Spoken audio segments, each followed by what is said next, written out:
Pessoal, vamos estudar agora a parte de alteração dos contratos. Tá? Uma das características dos contratos administrativos é denominada de mutabilidade. Por quê? Porque um contrato administrativo, muitas vezes eles envolvem dinheiros, envolvem o interesse, dinheiros significativos, envolvem interesses públicos que são mutáveis ao longo do tempo, então às vezes a necessidade da administração pública muda. Eu vou dar um exemplo que todo concurseiro ama quando eu dou esse exemplo. Imagina um órgão público que fez um concurso público, inicialmente previa fazer o provimento de 1.000 servidores, olha que bacana, e aí de repente resolveu aumentar essa quantidade de provimento para 1.500. Não vou botar 1.500, vou botar para 1.200. Ou seja, 200 a mais. Eu vou precisar de mais mesa, mais cadeira, mais computador para esse pessoal trabalhar, né? Então, se eu fiz um contrato para comprar um mobiliário para essa situação, eu vou ter que aumentar essas quantidades. Justo para atender a essas demandas mutáveis, os contratos administrativos são passíveis de alteração. E essa alteração dos contratos administrativos se subdivide em duas categorias, tá?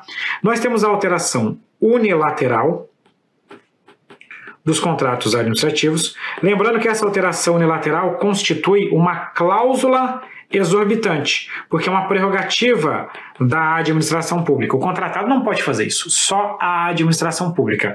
Segundo ponto, nós temos a alteração bilateral, que é chamada de alteração por acordo. As duas partes concordam com isso aqui e fazem aqui, então, a alteração do contrato. Então, nós temos tanto a unilateral quanto a alteração por acordo das partes. Vamos avançar, então, e agora eu vou começar a estudar com vocês a alteração unilateral, que está lá no artigo 124 da Lei de Licitação.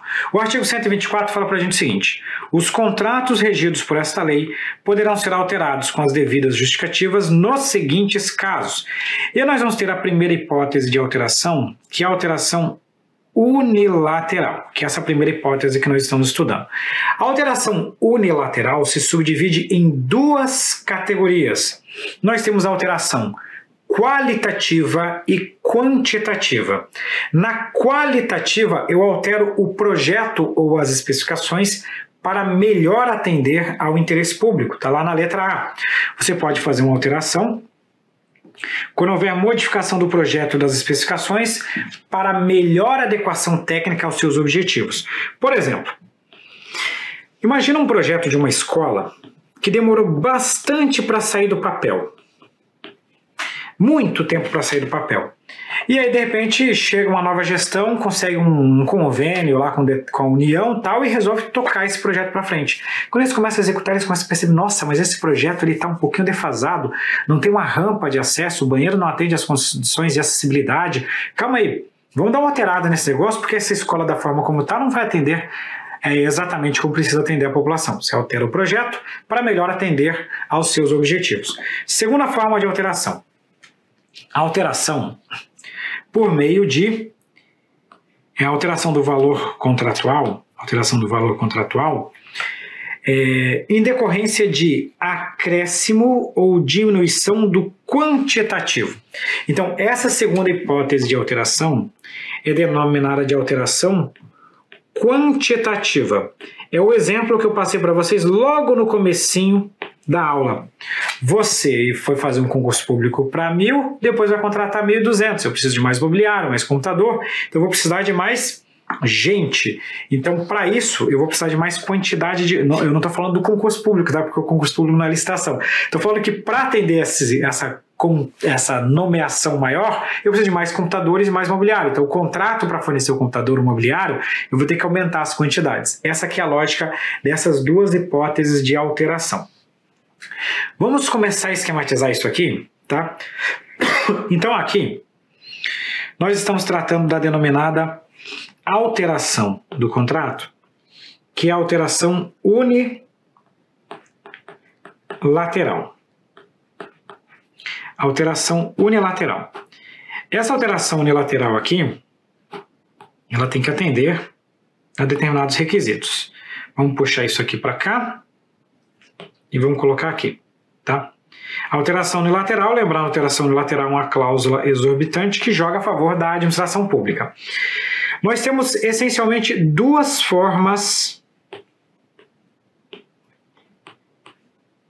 de alteração unilateral do contrato.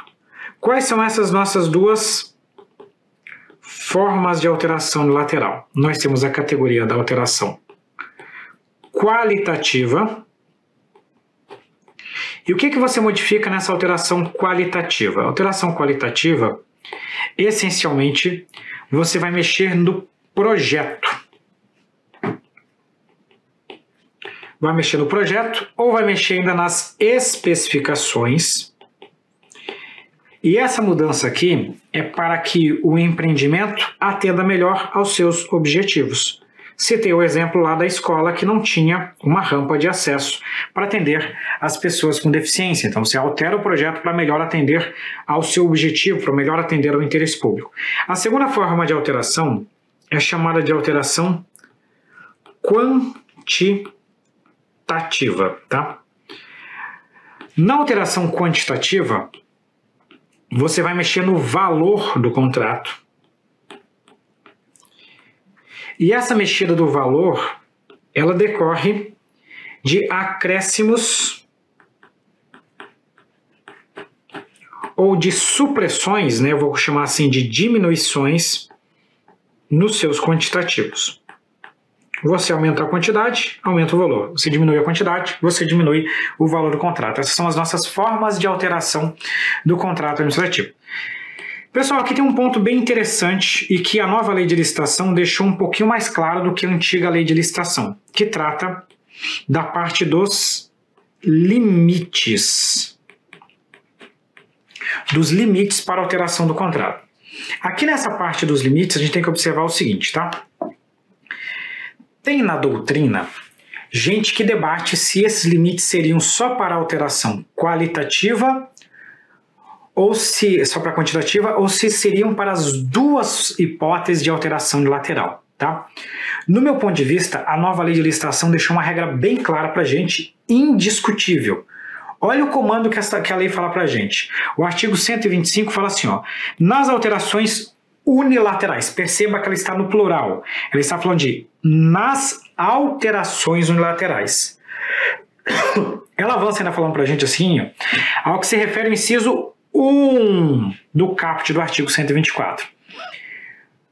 Volta comigo e perceba aqui, ó, artigo 124, inciso 1, que tem a linha A e a linha B. Quando ele remeteu ao inciso 1, sem delimitar qual que é a linha, ele está tratando das duas. Nas alterações unilaterais do inciso 1. Quais são as alterações laterais do inciso 1? A letra A e a letra B. Então perceba que o limite que a lei está estabelecendo é tanto para alteração qualitativa quanto para alteração quantitativa. Professor, mas na qualitativa eu mexo no projeto, eu não mexo nas quantidades. Sim, mas quando você pega um projeto que não tinha uma rampa de acesso e inclui uma rampa de acesso, isso tem um custo, isso impacta no valor. E o legislador se preocupou com a administração pública não sair mexendo um monte de coisa e lá no final isso gerar um prejuízo, né, ou gerar, na verdade, uma alteração tão grande que você vai ter um custo muito maior do que o inicialmente previsto. Então, por isso que o legislador acabou instituindo esses limites, tá? Quais são os limites? Só uma ressalva que o Tribunal de Contas da União ele tem até algumas jurisprudências em que você vai ter algumas exceções em relação à qualitativa, né? Quando, por exemplo, você tem que fazer uma alteração que vai ultrapassar o limite, mas é uma situação excepcional, e caso você fosse fazer uma nova licitação para contemplar aquilo que ultrapassa, que é além do limite, o custo seria muito alto, né? E aí sim você poderia justificadamente extrapolar esses limites. Mas se é jurisprudência do TCU, não está literalmente na lei, eu acho quase impossível cair em questão de prova. O que cai em questão de prova, nesse caso, é o que está na lei. E o que a lei coloca? Ela coloca os limites para a gente. Qual é o limite? Em regra,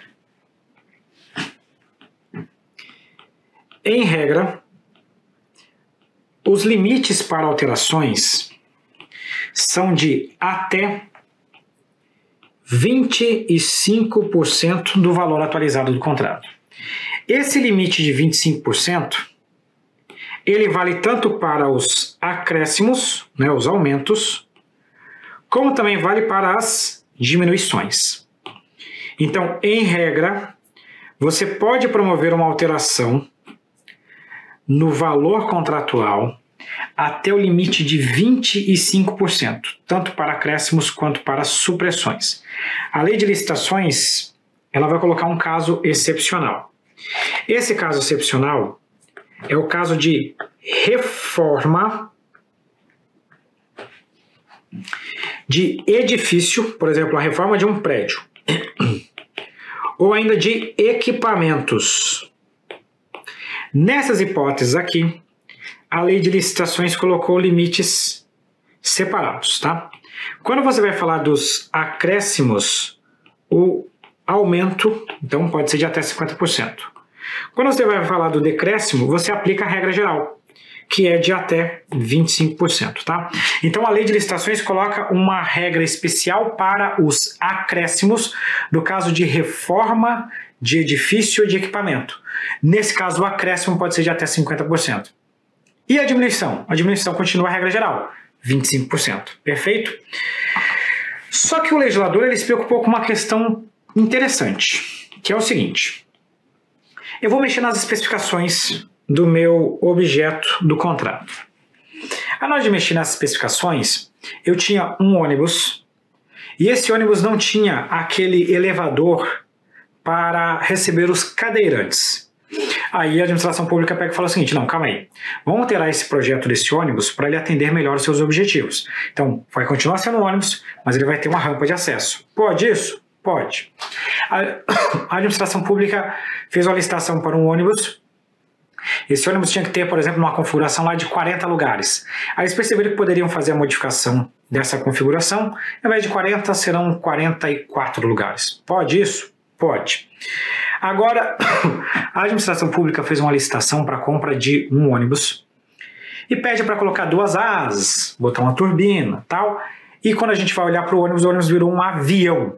Pode isso? Não pode. A lei de licitação tem um comando, inclusive, para falar sobre isso. Ela fala o seguinte, as alterações não podem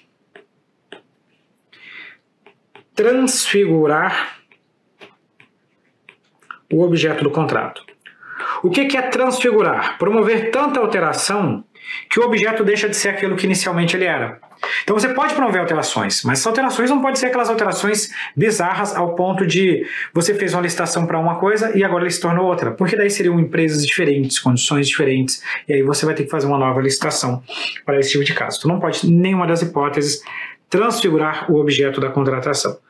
O último ponto é o seguinte, essa alteração unilateral ela alcança as denominadas cláusulas regulamentares. O que são cláusulas regulamentares? As cláusulas regulamentares, elas são também chamadas de cláusulas de serviço, ou também de cláusulas de execução. Essas cláusulas, elas dizem respeito ao objeto em si. A sua especificação, a sua quantidade, as suas características. Isso aqui a administração pública pode alterar, as cláusulas regulamentares. Só que a própria lei de licitações veda que você promova alterações. Ela fala assim, ó, você não pode mexer nas cláusulas econômico-financeiras, caso exista algum impacto na alteração unilateral que diga a respeito do equilíbrio econômico-financeiro do contrato, a administração pública no mesmo aditamento tem que reequilibrar o contrato. Por exemplo, se eu aumento 250 computadores, porque eu posso aumentar, né, 25 para mais, 25 para menos. Eu fiz uma licitação para 1.000, aumentei para 1.250. Eu aumento proporcionalmente a remuneração relativa a esses 250 extra. Eu não posso aumentar para 1.250 e pagar 1.000. Eu aumento para 1.250 e agora pago 1.250 e não mais 1.000. Então, se eu mexer e causar impacto no equilíbrio econômico-financeiro, eu tenho que reequilibrar o equilíbrio econômico-financeiro porque eu tenho que fazer a manutenção desse equilíbrio. E eu também não posso mexer nas cláusulas monetárias do contrato. Então, naquela questão que trata do equilíbrio dos encargos contratuais, isso a administração pública não pode desequilibrar o contrato administrativo, né? Senão você vai estar desequilibrando esse contrato. Então, a alteração nas cláusulas regulamentares não pode envolver as cláusulas econômico-financeiras ou monetárias desse contrato administrativo. Questão de prova. Alterações unilaterais alterações unilaterais do contrato administrativo por iniciativa da administração pública podem transfigurar o objeto do contrato? Não, né? Nenhuma... Vamos voltar aqui para o slide. Nenhuma alteração pode transfigurar o objeto do contrato. A própria lei de licitação traz essa vedação, por isso que essa assertiva aqui está errada. Passamos da alteração unilateral, agora nós vamos chegar ao outro grupo de alterações. Isso aqui costuma cair um pouquinho menos em questões de concurso público, assim de forma genérica, né? Quando a gente vai tratar da tal da teoria da imprevisão, aí acaba aparecendo um pouquinho mais, tá? O que é essa história de alteração unilateral do contrato? A alteração unilateral do contrato é aquela em que há o acordo das partes. Então, a alteração unilateral, por acordo, desculpa, é a alteração bilateral. Por que ela é bilateral? Porque agora as partes sentam na mesa e vão conversar. Tem um acordo aqui. Essa alteração por acordo, ela acontece, quando for conveniente a substituição da garantia. Deixa eu já ir adiantando aqui com vocês. Aí nós já vamos escrevendo isso aqui, tá? Então agora, nós vamos tratar da alteração por acordo, que também é conhecida como alteração bilateral. Lembrando que isso aqui não é cláusula exorbitante, porque agora tem acordo, agora os dois que concordam com isso aqui. E como que nós vamos fazer? Quais são as hipóteses de alteração por acordo? Primeiro, a primeira hipótese de alteração por acordo é para substituição da garantia. Você deve lembrar o seguinte: a garantia contratual é uma exigência da administração pública, mas quem escolhe a modalidade de garantia é o contratado. Se eventualmente, imagina que o contratado fez o seguinte: ele prestou uma garantia contratual para a administração pública por caução em dinheiro. Só que lá pelas tantas, num negócio lá que ele fez, ele acabou ficando com alguns títulos da dívida pública que ele fez num negócio com outra empresa. Ele chegou para a administração pública e falou o seguinte: tem como a gente fazer a substituição? Vocês me devolvem esse dinheiro e eu presto agora em título da dívida pública. Pode isso? Pode, desde que haja acordo. Se a administração concordar, pode ter esse tipo de alteração. Segunda hipótese: quando for necessária a modificação do regime de execução. Né? Regime de execução é tipo lá empreitada integral, empreitada, contratação integrada, semi-integrada, etc. e tal. Se tiver que mexer no regime de execução, tem que ter acordo entre as partes. Bem como no modo de fornecimento em face da verificação técnica da inaplicabilidade dos termos originários. Imagina que houve um acordo. Na regra de fornecimento era que haveria um fornecimento parcelado.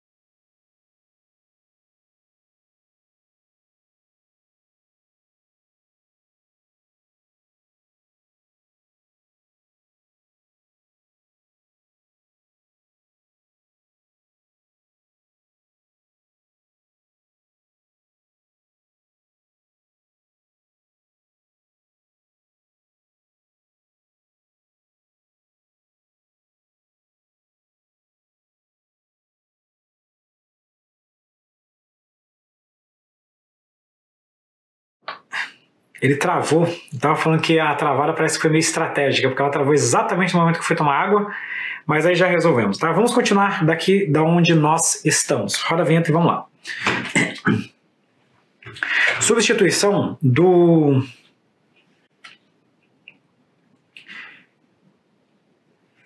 Calma aí que eu me perdi.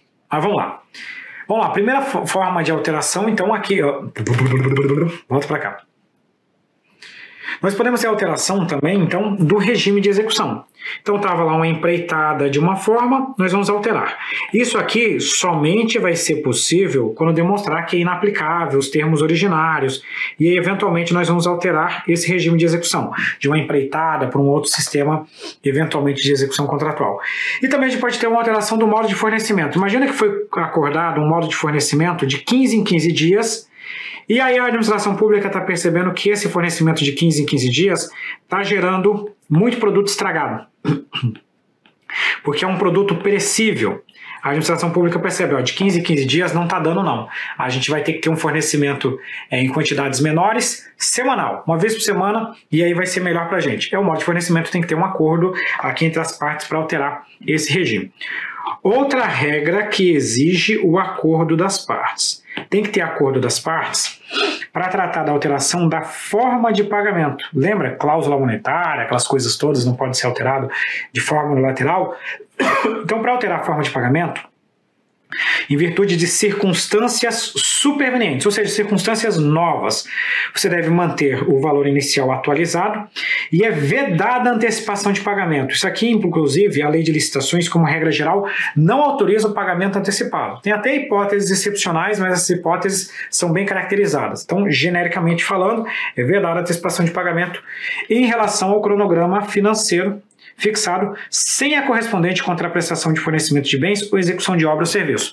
Então é o seguinte, se eu estou fornecendo, eu forneço, a administração paga, forneço, a administração paga. Se tiver o cronograma físico-financeiro de uma obra, por exemplo, se antecipar, ele vai receber esses pagamentos devidos. Agora, se atrasar, ele não pode vir pedir antecipação de pagamento, porque eu não posso antecipar o pagamento. Você faz, recebe.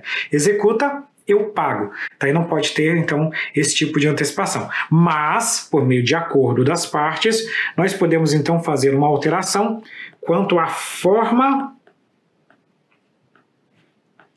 de pagamento. Mediante acordo, é possível alterar as condições quanto à forma de pagamento acordado com a administração pública. A última hipótese é uma hipótese um pouquinho mais complexa, que ele fala o seguinte: para restabelecer o equilíbrio econômico e financeiro inicial do contrato. Vamos começar a escrever isso aqui e depois nós vamos voltar para a leitura do dispositivo, porque tem uma série de detalhes que nós vamos colocar. Aqui o que aconteceu? Houve um desequilíbrio do contrato administrativo. Houve um desequilíbrio desse contrato administrativo. E nós vamos restabelecer esse equilíbrio econômico e financeiro do contrato. Vamos a um exemplo. Contratação de uma escola. A escola estava sendo executada e, de repente, houve um terremoto. Terremoto, volto a dizer, não é algo natural no Brasil. Então, quando acontece o terremoto, é algo excepcional. Esse terremoto acabou danificando algumas estruturas. Nós vamos ter que refazer essas estruturas e reforçar as já existentes. Nós tivemos um desequilíbrio econômico-financeiro do contrato. Por que gerou esse desequilíbrio? Os encargos da contratada subiram, mas o pagamento ainda era o mesmo. Desequilibrou o contrato. Eu vou ter que subir o pagamento para reequilibrar o contrato administrativo. Então essa é a regra que nós vamos ter aqui no artigo 124, inciso 2, a linha D, para restabelecer o equilíbrio econômico e financeiro do contrato inicial desse contrato administrativo, em caso de força maior e caso fortuito. Vamos enumerando essas hipóteses. Isso aqui, genericamente falando, nós vamos chamar de teoria da imprevisão. A teoria da imprevisão decorre de eventos supervenientes, normalmente supervenientes, tem uma exceçãozinha que não é superveniente. Decorre de eventos que você não conhecia no momento da execução do contrato e que surgiram em momento futuro e causaram um desequilíbrio econômico e financeiro. Isso é basicamente a teoria da imprevisão, nós vamos ter um capítulo só para falar sobre isso. Então a primeira hipótese aqui é a situação de caso fortuito ou força maior. Eu não entro no debate sobre o que quer dizer caso fortuito e o que quer dizer força maior. Genericamente, a força maior e o caso fortuito são eventos da natureza ou de terceiros, por isso que a gente fala genericamente, que são alheios à vontade das partes e que impactam na execução desse contrato. Um exemplo é uma enchente, outro exemplo é um terremoto, outro exemplo é a greve de determinados trabalhadores. Essa greve causa impacto. Imagina a tal da greve dos caminhoneiros quando aconteceu. Gerou atraso em fornecimento, gerou aumento de custo e todas as medidas. É um evento de terceiros que o contratado não tem culpa e eventualmente nem a administração pública. E impacta no equilíbrio econômico-financeiro desse contrato. Segundo caso, ele traz aqui para a gente o tal do fato do príncipe.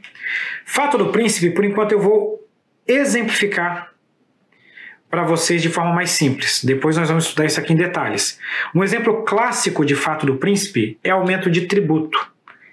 Imagina que foi aumentado, que dobraram o imposto sobre o tijolo. E é uma obra para construir uma escola. Esse aumento de tributação decorre do poder de império do Estado. É o Estado agindo como Estado. E aqui surge então o tal do fato do príncipe, que impacta indiretamente os contratos administrativos. Aumento de tributação é exemplo muito clássico relativo a isso. E a última situação que ele vai colocar aqui pra gente são os fatos imprevisíveis ou previsíveis de consequências incalculáveis. Aqui na minha cidade tem volta e meia enchente. Enchente numa cidade que não tem muita chuva é um fato imprevisível. Aqui na minha cidade, enchente é algo até meio previsível, mas de consequência incalculável. Nós não sabemos qual vai ser a consequência daquela enchente. Então são fatos imprevisíveis ou previsíveis, mas de consequências incalculáveis. Isso aqui também entra dentro do conceito genérico de teoria da imprevisão. Muitos desses conceitos já estariam até abarcados pelo caso fortuito ou força maior, mas por enquanto nós vamos colocar o termo legal. Eventos imprevisíveis. Eu vou colocar genericamente imprevisíveis, mas você sabe que eu estou falando tanto dos imprevisíveis quanto dos previsíveis, mas de consequências incalculáveis. Eu vou contar uma curiosidade para vocês. Eu já fiz 2 concursos públicos, eu como concurseiro, em que a discursiva era justamente sobre teoria da imprevisão. Por isso que esse assunto, eu sempre tenho uma pulga atrás da orelha em relação a ele.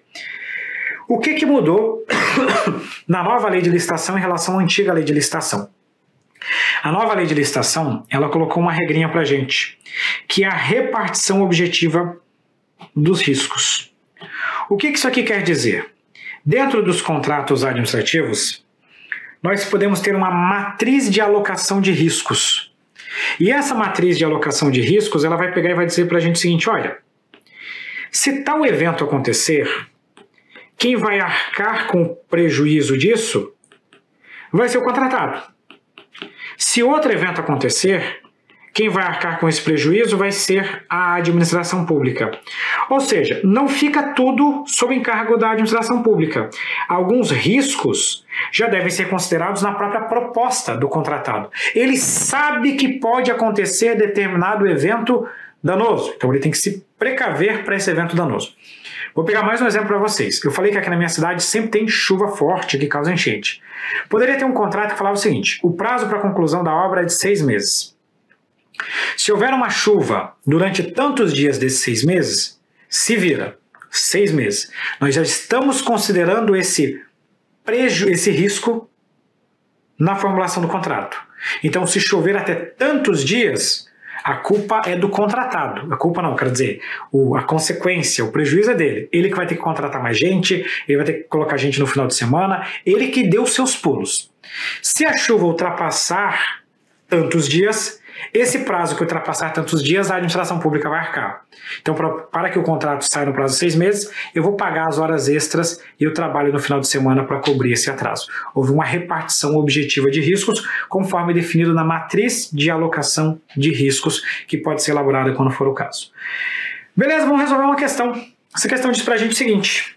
Após regular processo licitatório, a União, por meio do Ministério das Cidades, firmou contrato administrativo com a sociedade empresária Alfa para a reforma de um edifício de 4 andares. Um mês após a assinatura do contrato, o Ministério das Cidades, com as devidas justificativas, unilateralmente resolveu alterar o contrato, pois concluiu ser necessária a modificação do valor contratual em decorrência da diminuição quantitativa de seu objeto, na ordem de 50%. Haja vista que agora apenas tem interesse na reforma de 2 andares. Veja só, eu estou falando de um contrato relativo à reforma de um edifício. Quando nós vamos falar de alteração unilateral, nós temos a alteração unilateral que, como regra, é de 25%. Esse 25% serve tanto para acréscimos quanto para supressões. Essa daqui é a regra no que se refere à alteração unilateral. Quando nós falamos ao caso de reforma, e a reforma aqui pode ser tanto de edifício, de um prédio, ou de equipamento, a lei de licitação coloca um percentual específico de 50%. Só que esse 50% não é para tudo, tá? Esse 50% é somente para os acréscimos. A lei não colocou uma regra especial para supressões, então eu aplico a regra geral de 25%. Então, no caso de reforma de edifício de equipamento, eu tenho 50% para acréscimos, mas a diminuição continua em 25%. Exemplo, eu tenho um prédio de 10 andares. Vamos considerar que a reforma de cada andar tem o mesmo custo. Na verdade, o prédio tem 15 andares, mas eu só tenho dinheiro para 10, então a administração pública contrata a reforma de 10 andares. De repente chegou mais dinheiro, a administração pública está com dinheiro no caixa, pode aumentar até 50%, então eu posso fazer os 15 andares. Eu contratei 10 inicialmente, posso aumentar mais 50%. E diminuir, eu posso diminuir 2,5 andares, que o meu limite seria de 25% para supressões. Nessa questão, ele está falando de diminuição. Então, no caso da diminuição, o limite, mesmo sendo reforma, o limite aqui é de 25%, porque é o limite geral. Beleza. Com base na Lei 14.133, por se trata de alteração unilateral qualitativa, a sociedade empresária alfa será obrigada a aceitar, nas mesmas condições contratuais, supressões de até 25% do valor inicial atualizado do contrato. Esse é o nosso gabarito. Letra A. Letra B. Será obrigada a aceitar, nas mesmas condições contratuais, supressão pretendida na ordem de 50% do valor inicial atualizado, por se tratar de reforma de edifício. Muita gente na época dessa questão caiu nessa pegadinha aqui. 50% é só para acréscimo. Supressão continua no 25%, por isso que a letra B está errada. Letra C. Não será obrigada a aceitar, nas mesmas condições contratuais, qualquer supressão quantitativa do valor do contrato, em razão do equilíbrio econômico-financeiro, que deve ser respeitado. Nós já vimos que existe sim a possibilidade de alteração, lógico, mantendo o equilíbrio econômico-financeiro. E a letra B, não será obrigada a aceitar qualquer supressão quantitativa do valor, mas pode voluntariamente fazê-lo. Nós já vimos que ela tem que aguentar sim, né? Ela não existe essa que ela não é obrigada. Dependendo da sua concordância, ela tem que aturar a alteração. E a letra E será obrigada a aceitar, nas mesmas condições, a supressão pretendida em qualquer percentual. Não é em qualquer percentual, existe o limite de 25%, por isso que a letra E está errada.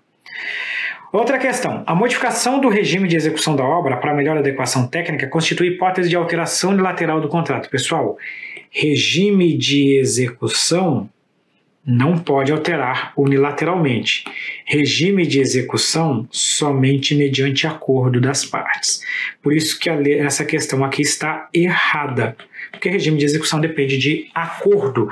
E com isso nós conseguimos fechar esse bloco da nossa aula sobre alteração dos contratos administrativos. Um grande abraço para vocês e até a próxima. Valeu!